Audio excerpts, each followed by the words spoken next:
was. Yeah. Beautiful. Practicing a little.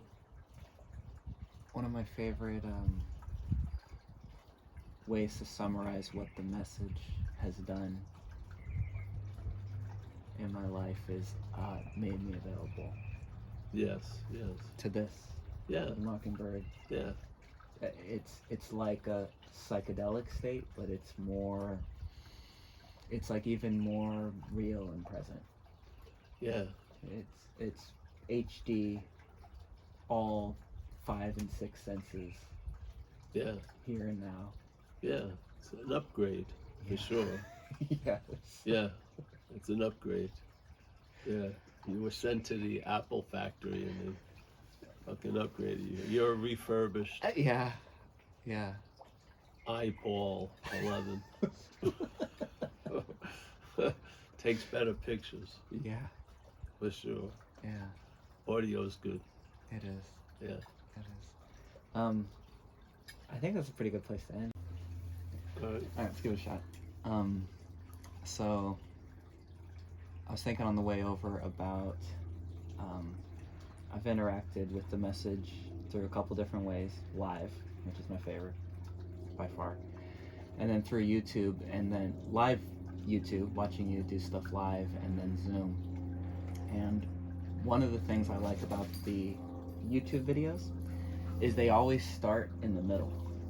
There's never like a, because it was always, you just sort of would talk, and then Yeah. Mike would just sort of hit record whenever. Yeah. And as a listener, you feel like you sort of just got put into the middle of a talk. It doesn't have that, like, as we were joking, that sort of action, ready, go feel to it. And there's something cool about that, something intimate about, like, it doesn't feel like a performance like a lot of shit on YouTube does. Yeah, You know? yeah. That's good. Yeah, you jump on the moving train. Exactly, yeah. Because that speaks to the verbing kind of quality of the message in a really cool way. Well, we never have like a formal beginning point. Yeah. Especially back then. Yeah, so it would be, it's just that what ignites or stimulates the message is people and interest. Yeah. So then it pulls it out and then it goes off. And then you're on you're like a vehicle, but it's not your gas. Yeah, but so something gasses you and you do it and then it's done and really basically nothing happened in the 40 minutes or 50 minutes, which is it's a nice phenomenon in a way. Yeah, and because of my, observing what happened, because obviously from the get-go I wasn't doing it, but I was observing something being done. And so you learn another way, You don't start from thinking I'm the one that's doing it. You learn from I'm not the one doing it, then you learn a lot more in a way about what's happening. So I observed over time, obviously, because finding myself in a lot of different conditions, myself, Paul, physically, emotionally, circumstantially, a lot of different conditions on nights I was sharing, and I realized quickly that which was sharing didn't need me to be in any certain condition. It was just, if it was there was something, a possibility in the room, it would just go. Yeah, and so more and more I realized I have nothing to do with it, which allows you to keep showing up, because if it was you, you would find or have a lot of reasons not to show up. Yeah. So that's why I've gone to the most Paul Hedderman talks, because I've never been there. Yeah. Really, literally. And sometimes the vehicle has a say, and it has an opinion about what's happening. And let's say if I think it's inappropriate where I am because people brought me somewhere to speak and it wasn't the right time, but that's just an opinion. And then the thing doesn't seem to hold it, and it just does what it does, and basically has no interest or an end game or outcome. It doesn't seem to. It just wants to wants to express. Yeah. Yeah, I would say that the message, when I hear it from you, there's the ingredient of an agenda is the least I've come across anywhere else. Yeah, yeah, Yeah. yeah. Because the agenda, there can be one, but it moves differently, and there can be, you can recognize it, that it's sort of like tinny, so to speak. It doesn't have the same timbre as something else, so you can tell what's not is having an opinion, and what is overriding it. Yeah. Yeah, it's not berating it or attacking it or anything. It just overrides it for that hour or so. Now, the opinions of the head can have us a lot to say during the day, but it really doesn't move much things into activity. So it just yaps as if I used to drive you crazy. Don't forget that. Yes. I'm It's gonna be able to soon. That's all the mental state has left is Well, a memory of the past time threats. when. That's right. Past threats. They used to work. Yes. Yeah. They're gonna work. Well, So- it's you don't underestimate its stubbornness because it's mechanical. It sounds like it's the way we take it is it sounds like us, but it's not us. It's mechanical. It's like if you got a robocall in your voice, but then you listen, you go, wait a minute, like sometimes on YouTube there'd be a video, and it doesn't come from here because the English is weird. They have a statement, some weird. It should have been said, snowing. There was a large amount of precipitation that appeared to snow or whatever. Yeah, And, the translation doesn't quite come through. it's just weird. So you can hear like the roboticness of things. Yeah, it's mechanical. Yeah, two of my favorite metaphors from you on what the experience is like to get freedom from the mental state. One is seeing it as advertisements, that what you took to be you suddenly there's a little bit of space to go, oh, this mental chatter isn't necessarily me, it's trying to convince me of something. Yes, Right. yeah. From the level of one, it's trying to convince me to act, go out and drink, go out and, go tell that motherfucker, Yes. Give him a piece of my mind. And then more subtly, trying to convince you that you are a long-lasting individual, separate entity. Well, yeah. But see, for a period of time in its heyday, when it's successful, you started from its Yes. assumption. Yeah. So The it was ad was all a scene. gravy after that. Yeah. It was finding new weird waves to riff because it doesn't have an infinite amount of imagination, but it just will. It's sort of like that thing, we were gonna stop when someone stopped us. If no one stops it, it just goes off. Yeah. But then it really ends up biting chasing its own tail, and sooner or later you're gonna see something. I hope. Yeah. But yeah. Now, see, we've already, we're usually buying the product line. We already brought the product, so to speak. We've taken ourselves to be that. There's no me that did it. There's a taking ourselves to be that presents an idea of being a me that did it. So, but yeah, so when it shifts and you're now, you're very sure when the vacuum salesman is talking to you that you don't have any rugs. Yeah. So you see it differently. It falls apart much quicker, and it's like the emperor with no clothes. You recognize. Yeah, and that's a loss of interest, which we'll get to. I want to start because I've been told people stop listening to stuff pretty quick if they don't really understand. So I want to sort of start at what I think is the most important and valuable about the Paul Hedderman take, the message take on non-duality. So if someone stumbles upon the idea of non-duality and they start searching in the modern context, it's going to mostly be through YouTube. The one thing that I think you present that other people don't, that is by far the most valuable, is everyone else will describe what non-duality is, and it can become an object. Right? Oh, yeah. It can, and it's sort of, even now, it's become like an industry, right? You can put. I like to say that, like maybe New Age was sort of the cutting edge. It was sort of punk rock in maybe the 80s or 90s. Yeah. And then the new cutting edge from that became like non-duality. Non-duality is the like newest punk rock, the newest cutting edge. But even that is becoming commercialized in a way. Yeah. You know what I mean? And it's just sort of this never-ending cycle. I talk with Mike Z about this a lot. And so you're never going to be able to settle on any one phrase. Books. She's got her, let's say, her finger on the pulse more than I do. Yeah. But yeah, but it always happens. Yeah.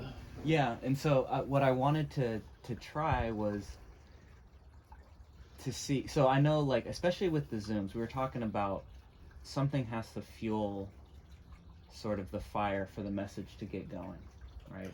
Yeah, well, at first with the Zoom, but now it doesn't seem to. It sort of just comes. Yeah, right. now it sort of does, but at first it needed to sort of recognize, I guess, the mechanism, and then the new frame. Yeah, Yeah. it was weird. You know. Yeah. Yeah, when you're looking into a screen. Yes, it's an alive thing, and it's like the message is it's like to me the Zoom can be sort of like an insulating quality, where two live wires you want to connect. There's no two, obviously, but the imagery, which is a spark or a resonance or an aha, I would think would be more insulated in the Zoom. But then Zoom, you can have more of a repetition because going to the meeting is easier. So people get into the habit of going every week so they can hear the message a few times, and I feel the repetition helps. Yeah. I do. Yeah, I agree. And I think there needs to be repetition with the Zoom more than it does with live. Yeah, I would agree with that. I know, I've noticed if the message is a medicine, the dose of a live meeting lasts longer. in the Zoom, and if I go a month or so and I haven't been able to, I normally call in to the Zooms or just sort of I'll have your voice in my ear, I'll watch YouTubes, I'll notice I need a little dose of it because it's there, it's alive. I've been coming for almost 4 years. Which is crazy to think. I don't even recognize my life before the message. But yeah, there's something to I'll know there'll be this unspoken thing inside of me, like I need to revisit the message. Well, yeah, that's sort of like in recovery.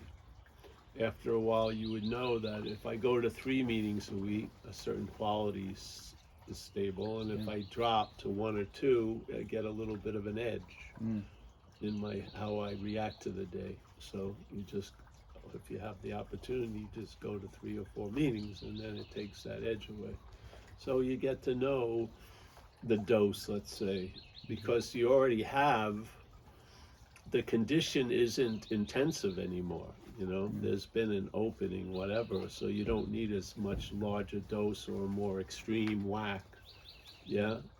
Because the changes or whatever, the possibilities have been entertained, and it's a moving force. It's not like it's inert and you've got to trigger it. It's moving, so you just need a little when you need it.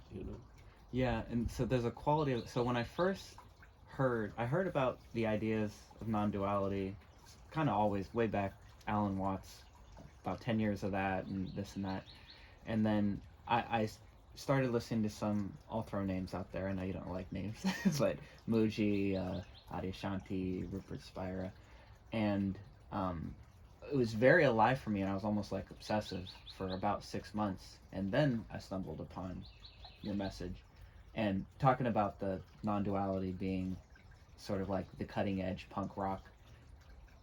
For Nick's personal little story, Paul Hedderman's message was the most cutting edge because it pointed to, as amazing and freeing as those moments will be when non-duality is described, it's going to be claimed. Yes, for sure. It's going to be objectified.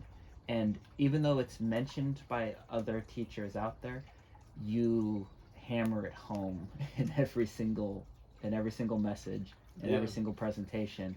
And if it's not hammered home, there will be this duality of, I get it, I'm free, based on circumstances and the situation of listening to that or going to a song, and then instantly, like you've talked about, going to a silent meditation retreat or whatever, within 30 minutes, the head's going to start right back up and claim those experiences of non-duality, of no self. Right? Yeah. And the thing is, it's looking,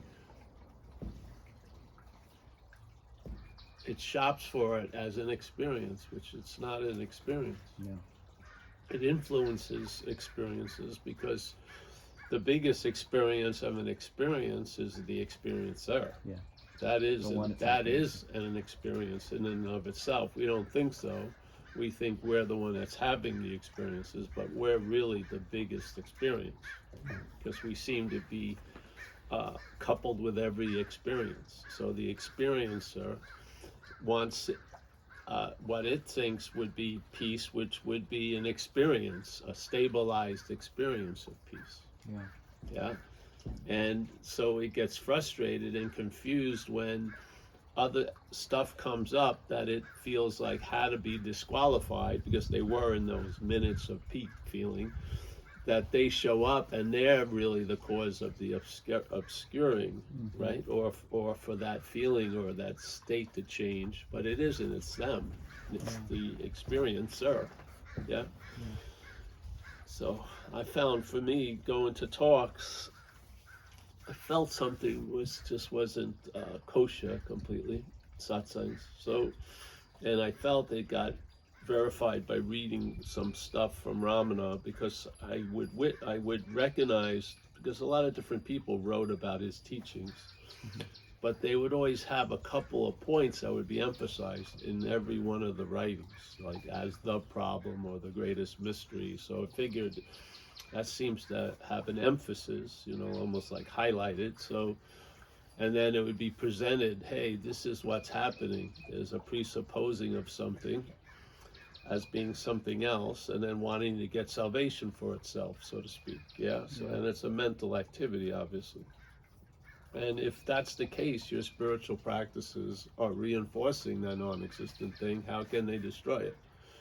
And basically, he was saying that's the case. It wasn't saying if that's the case. He was saying that's the case. That's why nothing works. And then he said the only viable thing would be based on your condition, which would be surrender or self-inquiry. Yes, so surrender and just admit you're not managerial quality, and open up to a larger possibility, call it a higher power, whatever.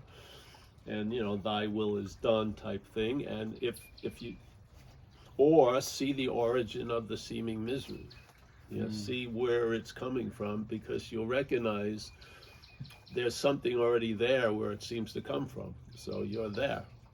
And so that would be self-inquiry. He didn't really emphasize anything else.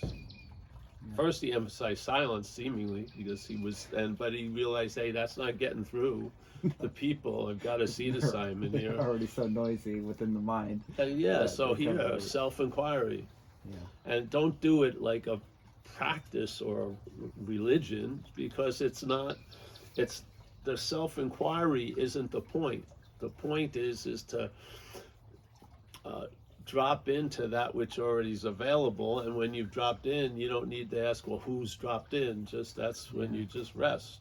Yeah. Or you take it as far as you can go, and then you put the ball down and something else picks it up. It's not like you're gonna be the hero of the journey. There's a recognizing that there is no hero of the journey, and there's no actual journey. Being ourselves reality, that fact negates all the possibilities of arriving.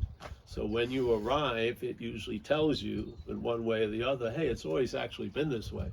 So what did that just do? It just negated your whole story of arriving, because your whole story of arriving somewhere is that you're somewhere else. Obviously, how are you going to arrive in LA if you're in LA? You can't have that experience. You're in it.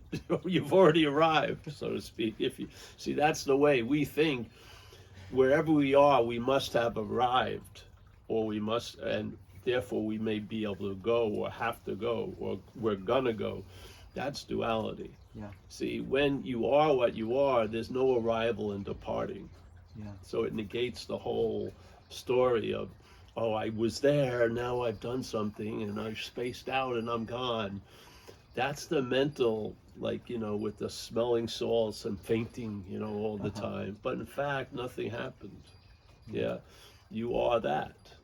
And that's that, really. And it doesn't matter how much relevance being not that is presented here, because this is in a form, a dreaming or an appearance. Yeah, it doesn't have a reality of its own. It's given reality through our dreaming it. Yeah. Seemingly. Yeah. And so one of the it's biggest gonna hit you sooner or later. ingredients in that, I think, is time. Well, it is for sure. We take time as a constant, and seeing, like you're saying, the idea of going on a journey to find peace means that you're not already at peace. Well, of course, yes. You're going on a journey to find stillness and silence means that you must be moving, or you've already taken it to be that time is a given. And I think, if I'm understanding the message right, it's you've only ever been here. Yes, of course. Yeah, nothing. It's not a debatable point. That's the presentation of non-duality. So there's not much dwelling on the fact that you're reality. There's dwelling on the assumption that you're not, because here, that's the relevant direction. You already are what you're looking for. So maybe the looking for it is the problem, is the dilemma. Yeah. So it just changes how the attention is directed. So it's a message, and a lot of messages have a direction, and they're pointing somewhere. In this case, the message is truly pointless because you're there. Yeah. So we want to look at what we're not. Yeah. Because that's the last place we look. We're looking everywhere else as what we're not, but let's look for what we're not, or for the activity that's implying this image, this sense of being Paul, because it seems to be outdrawing that which has its gun out at all times, which is timelessness. So in time, because this is an addiction in a way, we're addicted to experience and time and this and that. And obviously, if anyone's had been under an addiction, a lot of they're like blinders. I mean, you've got a fucking very focused, very myopic view going on, and you're thinking that's all there is. Yeah, but it isn't. It's manufactured. So if there's an addiction to time, then and there's an addiction to experience, then being would have to be something I'd arrive at and experience. Yeah. It can't be now. I mean, because this is now, and this is, I want to get out of this. So don't tell me that you're complete. This is, you're perfect. No, that doesn't fly. People, they try to affirm that, but it's reinforcing the denial that's going on. Yeah. So, no, you see the addiction. So if the addiction is of time, its only way out is through time. And if it's addiction was with this experience, the freedom is going to be an experience, but it isn't. Yeah. Just like, you know, you buy a new car, a Toyota, then you see the model all over the place, you know. This is the same thing. Your mind gets like plugged in a certain way, and that's the way it sees everything. So that's what we're questioning, because most people still, they have a belief that this is an experience. Non-duality is an experience you can have, just like a lot of other experiences, when it's not. It's a fact. It's about the basis of this whole event.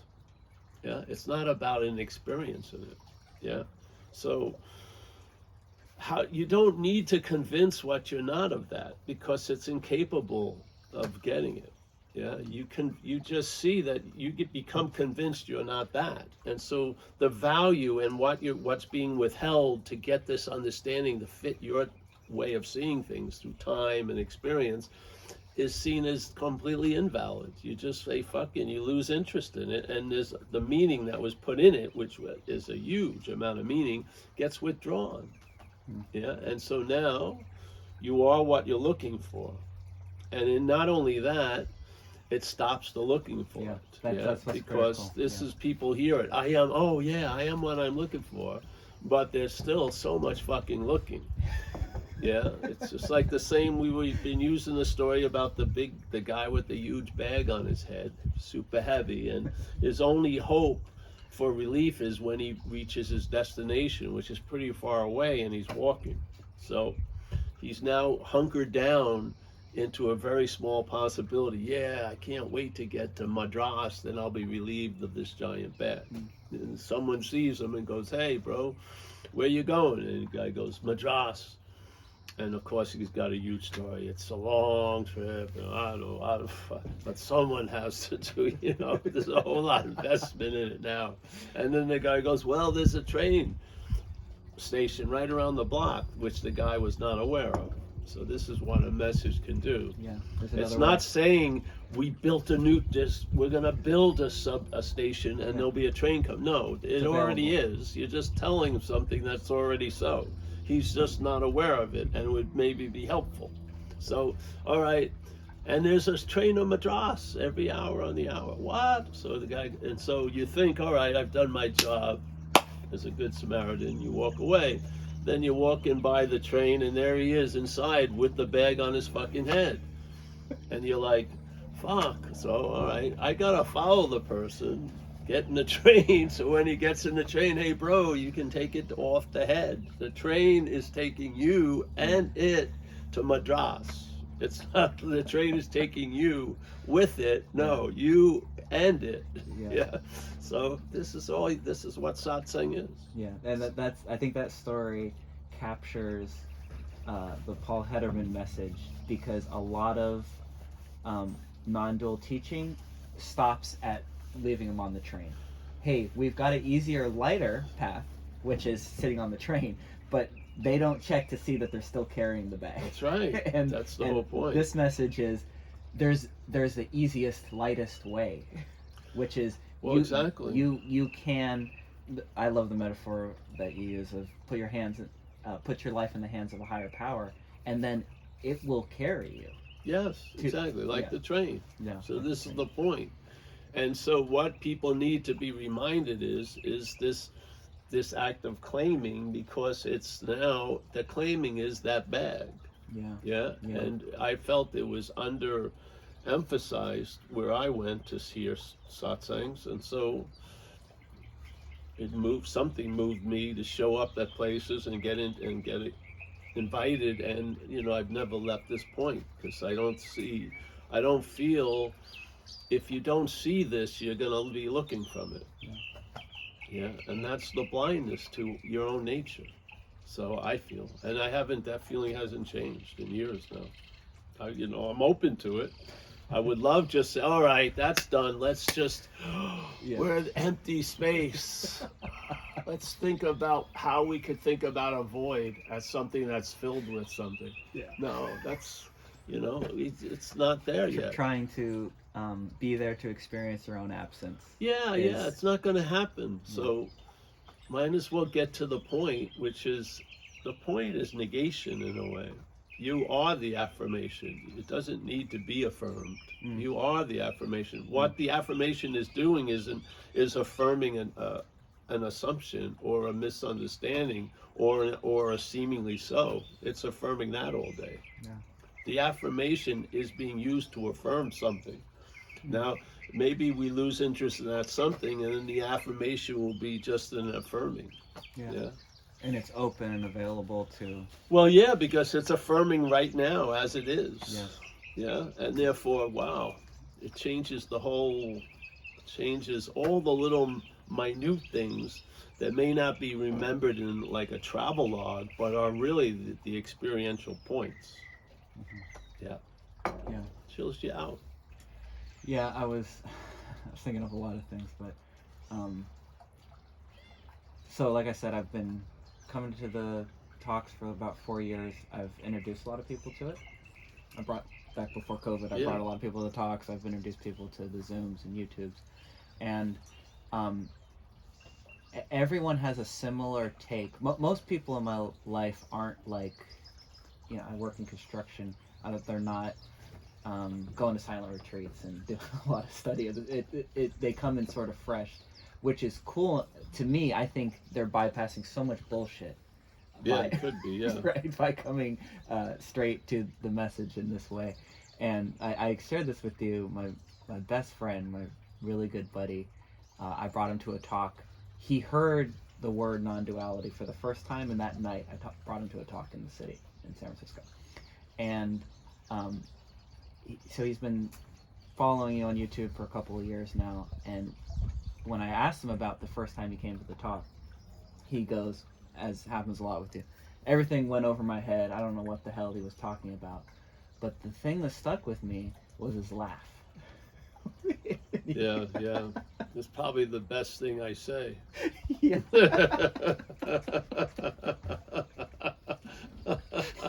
I wish it could happen on cue. It would increase my my attractability.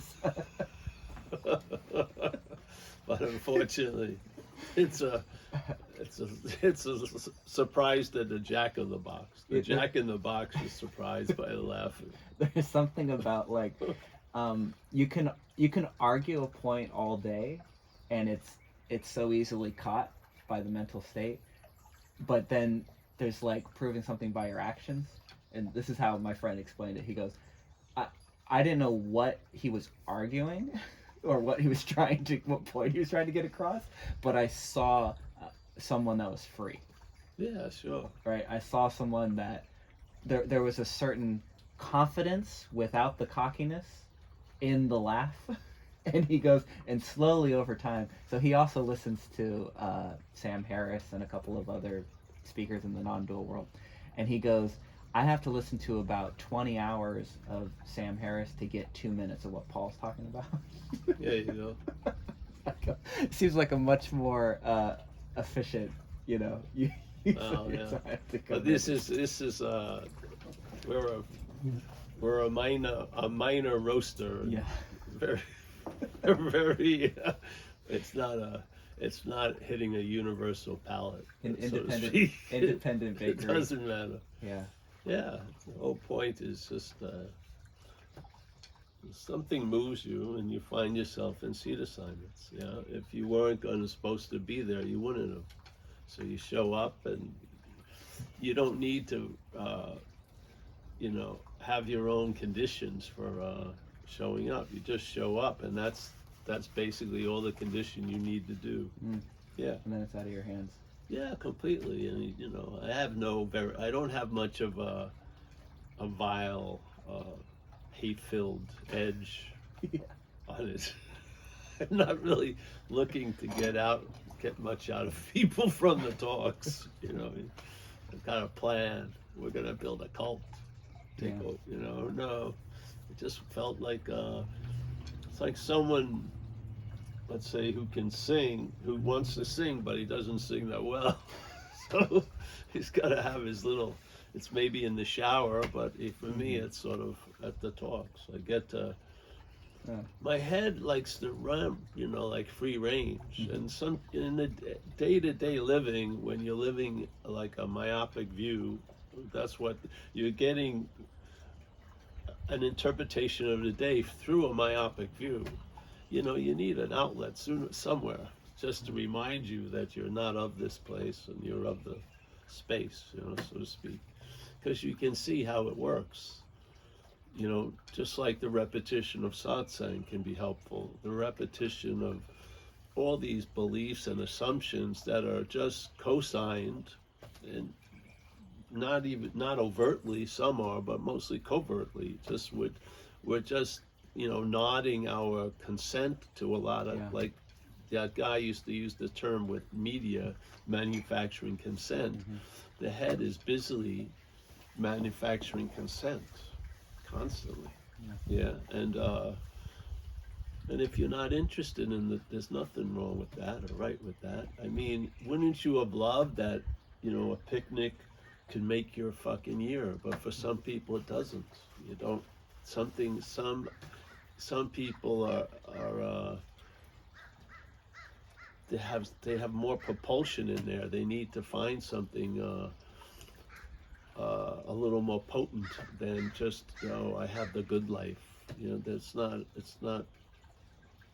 That doesn't fit them well. So this is a way of finding you are what you're looking for and being released from a lot of that seeking and that urge uh, that drives us. Yeah, you can actually have the ability to enjoy peace of mind reestablished. Yeah, and stuff like that, and be able to have the ability to fit yourself around circumstances instead of constantly trying to fit them around you.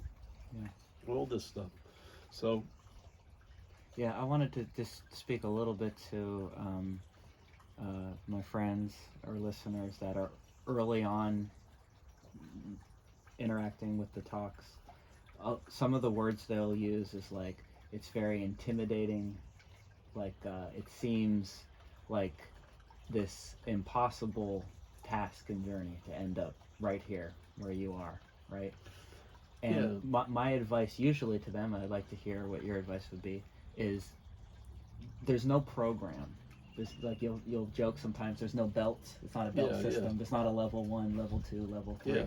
And um, the mind that's used to living in time and in process and all that wants to go, well, what's the first step? What's the second step? And what I'll normally say is just keep showing up and keep listening. And one of my favorite ways that you'll talk about it is you're not doing it, it's doing it to you. You're not Yeah. you're not doing the process, you're being processed Yeah. sort of by Yeah. this in a way. And it's true humility because you have nothing to do with it. You take yourself to be, as Paul, as Nick, as Amelia, you have nothing to do with it. Yeah. And Yeah. it takes the selfing, the thinking mind a while to accept that. Well, the thing is, when people put out, they hear that forecast being broadcast, that's not of them, Mm-hmm. and it's based on a large misunderstanding, because the large misunderstanding is you believe you're somewhere and therefore must be moved or moved to somewhere else. This isn't about that. This is about questioning that triangulation we live as if it's so. Yeah? Yeah. It's not always questioning, let's say, the direction of the GPS. It's the assumption of the GPS that you are somewhere and you're going to go somewhere else. Yeah? And we become addicted to this GPS idea, this faith. We have faith, and to me, a GPS is just mimicking the faith we have in the head. Yeah, and so it assumes we're here, and therefore it's going to take a whole lot of work to get over there as here. Yeah. Yeah, but we're not here. We're not this here. This here is mental. It's made up. It's an interpretation. Right here and now at all times is what we're looking for. So the immediacy of it will flash and sooner or later in their lives. And then you'll get a taste of something that's not of time and is not of geographical position and is not of requirement or controlled traits and behaviors. It just is. Yeah, it is before anything wants to be it. It is. Yeah. I find it very disarming, to tell you the truth. Yeah. Completely disarming. Yeah. And, you know, the Urban Renewal Project, which was all that drive, you know, I know I'm somewhere and I shouldn't be there, and I want to have the qualities of that somewhere else, but it seems really far. I'm interested somewhat, but I'm not a fucking, you know, extreme athlete in a spiritual realm. And so basically, you know, I'm just going to have to say, hey, it's just going to be the way it is, but the way it is ain't the way it is. Mm-hmm. It's just an interpretation Mm-hmm. in the way it is. Yeah? Yeah. Not of the way it is. It's an interpretation that's still in the way it is. Yeah. And to me, it's very disarming. One of the I love the disarming, and one of the things I'll say all the time and remind myself is the loss of interest. Yeah, for sure. I love the ideas you'll say of like people want freedom, but the only actual freedom is freedom from needing to be free. For sure. Yeah, it's the need, you know. A loss of interest. What in has the the of need it. to be liberated isn't you, so you're liberated from that. Yeah. Just like that which believes for it to have liberation's got to go through a whole lot of shit and shit and shit and shit. You're freed from that idea of liberation. So basically, just the invitation of non-duality and being around its neighborhood, which is everywhere, so you can't be far, is going to influence all these drives and these momentums and these preoccupations we're not privy to. We're not on it. We don't see it. Yeah, we're constantly a ball of agitation and activity. You know, we're pictured as a physical thing, but we're not. The physical thing is a minor player in what's going on. Yeah, it's more a vehicle, and it's an image to represent being a doer and a thinker and a feeler, but it's the doing and thinking and feeling and shit. This is really, and it's, again, it's the doing, thinking, feeling, and then having that translate into a doer, a thinker, and a feeler is just a sloppy fucking interpretation. It's sort of like trying to herd cats, yeah, and it just doesn't work. So basically,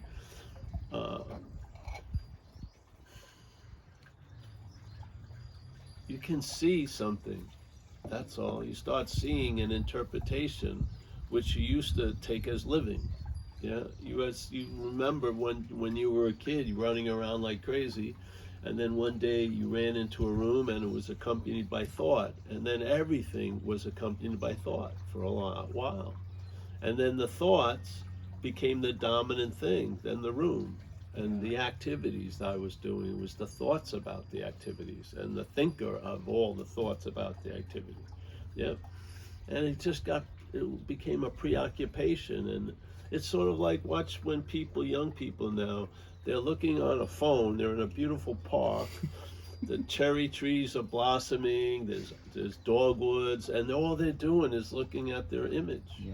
So basically, all that attention and interest that could have been just like, you know, consorting with all this beauty that was being demonstrated is just fixated on an image of an image. You know, it's sort of like a vertical pool of Narcissus constantly looking at things to see an image of himself. It's just... It makes me think, when the message really landed, the feeling was like being a kid again. Yeah, you can laugh, everything's live. Yeah, you feel alive, like right now. There's a lot of liveness here. Yeah.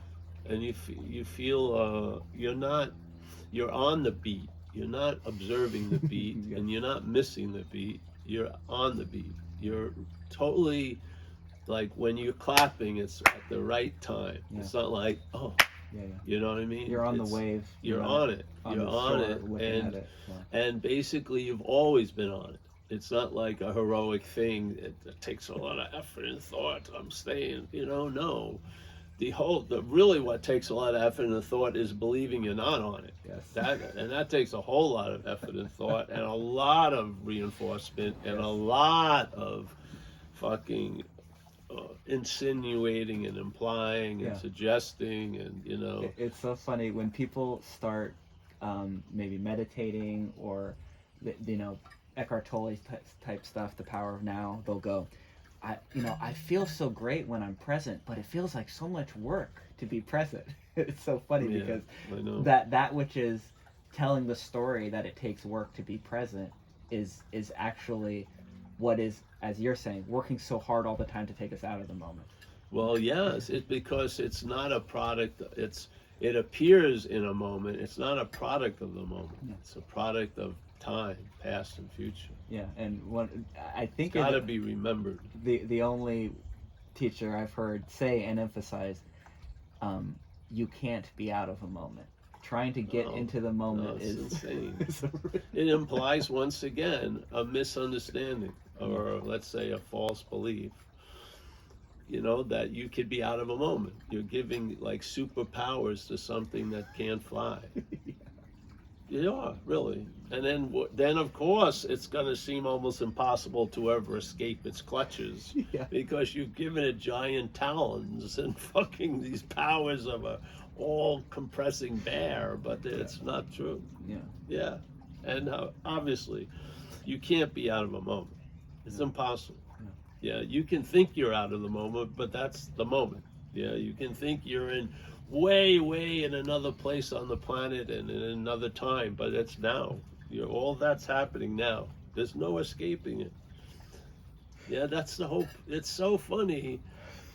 It's not like, an incredible 30 stanza physics fucking equation. It's just simple. Yeah.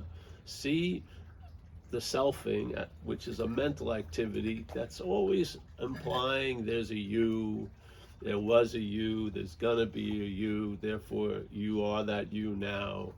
It has to constantly work at picturing you somewhere at some time, because you're not there, literally. Mm-hmm. So it has to constantly work.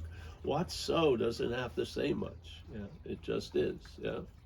So what you are speaks louder than what that head says, truly. Yeah. You just need to have a little, it's like borrowing. You don't have to even to buy them. At satsang, you just borrow a pair of glasses, and then you see things anew. Mm-hmm. And then once the misunderstandings are seen as just that, things are going to crumble, and other buildings are going to take their place. You don't have to be, you're not the manager of it, nor are you the contract worker. You're just going to observe it. You're going to see things will change. And what will resonate is, blue is blue and red is red. You'll have an incredible sense of authority without having to have an authority. Yeah. It'll just ring true. And why would it, to me, there is a last bell. There is a last answer. There is an end to stuff. There is. Yeah. I don't call it death. Yeah, I call it awakeness, really. And we're already awake. But when you, as this event, become awake to being awake, not it being awake, but being awake. Yeah, it's not Paul has awakened, it's being awake. Yeah. So now Paul had, in its limited little ability to comprehend and cognize, is aware of something. Yeah, that's way bigger than it, because there isn't anyone. This is just like a cloud passing through the sky. It's realized the sky finally, instead of thinking the sky is just a vehicle for cloudness. No, it's realized there's a sky, and then there's this appearance. Yeah, so it's like a forced humility. It realizes that a lot has gone on with me having nothing to do with it. Yeah, and so And awakeness is the same. I don't believe anyone becomes awake. I don't. I think, how could you become what you already are? Be very hard to do. So when you finally arrive, it tells you you've never left. So what do you want to believe? That thing that says you arrived, or the fact that you've never left? Yeah, I've had a lot of experiences. I listened to a few other interviews you did between yesterday and today, and then obviously I've heard people ask you in Zooms a lot, and I love when people so earnestly will say, "Okay, I understand all of this, but how can I get it?" Right? And you always say you can't get it, and the flabbergasted look on their face because I know in that time, I believe you're speaking to the cloud, saying, "Cloud, you'll never be the sky." Yeah, you can't get it. You can't get it. Because you're trying to get it as a cloud. Yeah. You're not. See, because there would be no getting it as the sky. Yeah. So if there's a wanting to get it, it's coming from a cloud point of view. Yeah. And let's just question if you are that cloud point of view, and then that getting that has so much meaning and drive will lose all importance, because you'll realize you're the sky. Yeah. So there's no, and you'll see, it's reverse engineering. You'll see exactly why things were going the way they went. Was this stubborn identification as the cloud at all costs? Yeah. Was actually what was obscuring, quote unquote, the cloud. So if the cloud is obscuring the cloud, how is it going to get everything out of the way? If it's the fucking way, the obstacle. Yeah. Yeah, so you lose interest in it. It continues. One of my favorite ways, a good little check-in to see if I'm seeing from the cloud or from the sky, and I'll say this with some of my good friends that all know the message, they'll say something about the latest problem in their life, or I'll talk about the latest problem in my life, and then we'll go, "Well, you're fucked." Right? Which is another way of, you're never going to get it. And how that hits me most of the time will be a sense of freedom and lightning and traveling a lot lighter.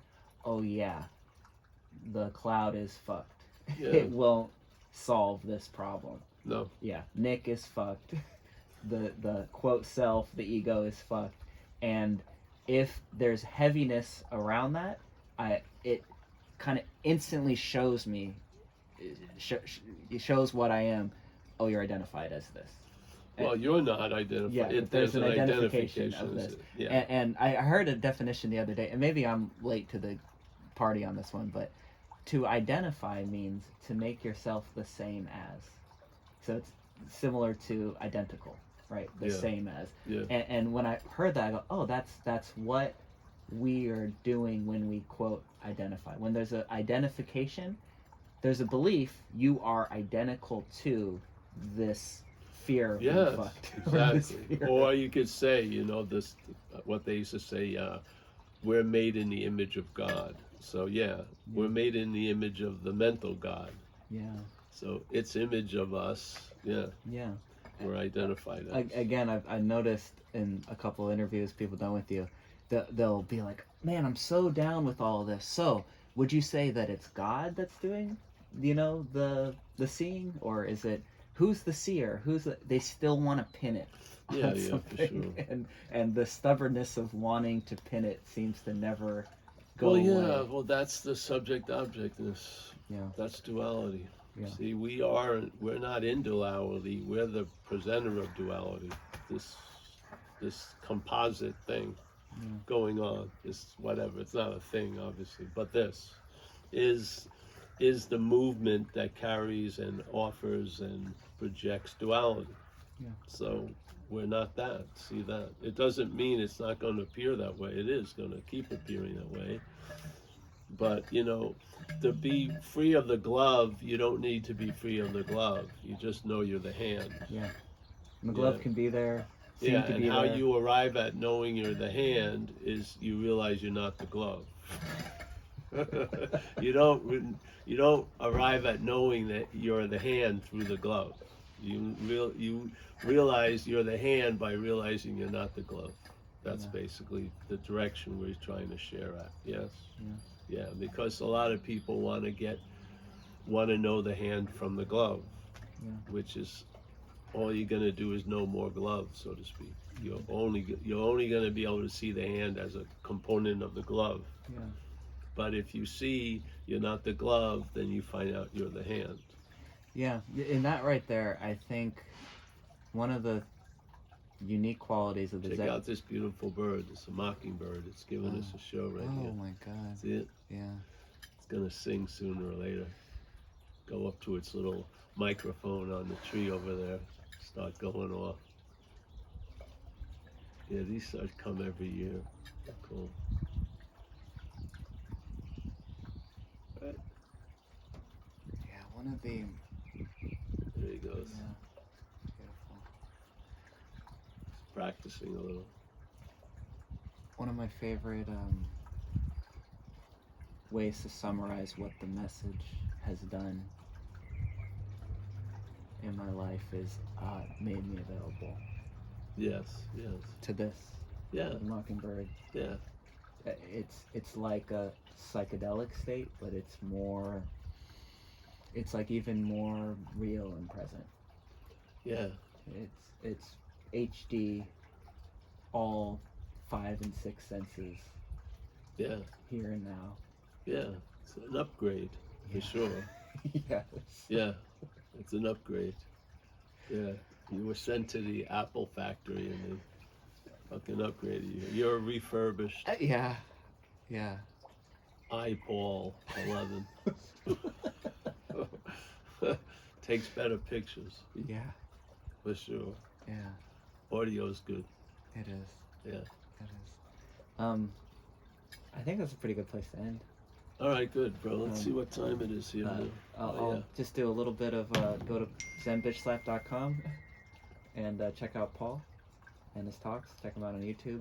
And again, I want to emphasize, seeing you live is as good as it gets.